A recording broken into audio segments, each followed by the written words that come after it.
a better operating department rather than trying to hit an arbitrary budget number that was provided to the State Department by OMB and others. There's a big difference between those two things.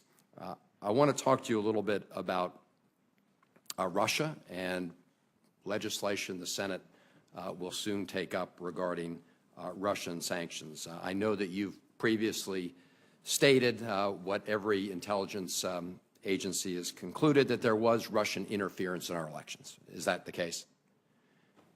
Yes. Yeah, and I'm not here to debate whether it was a decisive intervention or not, but they interfered. And you would also agree, would you not, that they are attempting to interfere in the elections of many of our NATO allies, as in the Netherlands or France? It certainly appears that way. It does.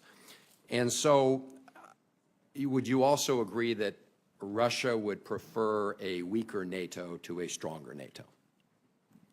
In all likelihood, they would. I think so, too. So I guess my question, Mr. Secretary, is do you agree with Senator Graham and Senator McCain, I think probably a majority of us on this committee on a bipartisan basis, that it's important to take additional actions and sanction Russia to let them know that you cannot interfere in our elections and just get away with it, that the United States is not going to walk away from that kind of attack on our democracy? Isn't that important? Well, it certainly is important, Senator, and I think, you know, one of the challenges is how to structure these sanctions to achieve the desired result. In the case of the current sanctions, as you know, that are in place, were in response to Russia's invasion of Ukraine, taking of Crimea. So Russia understands what has to be done to achieve sanctions relief on the current sanctions. The issue and the outrageous response they should receive for their cyber meddling around elections, so we can put sanctions in place, what do we want from the Russians in order for them to earn sanctions relief? I'm not suggesting we shouldn't do it. I'm just pointing out from a diplomat's perspective some of the challenges. I do think, and I've read the amendment to the Iran sanctions bill, which is where the Russian sanctions are being considered.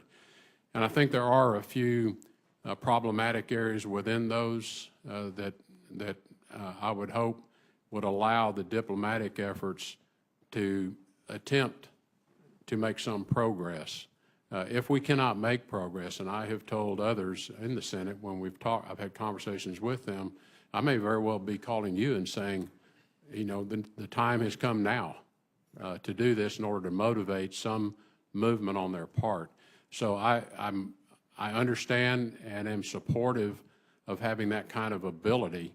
I think the question is, given where we are, and we don't know yet whether these efforts we have in place are going to bear fruit. Ultimately, it's going to take a little time. But as I said earlier, I think it is important that we address the situation and the relationship we have today, which I do not believe is in the interest of the United States nor the interest of stability in the world.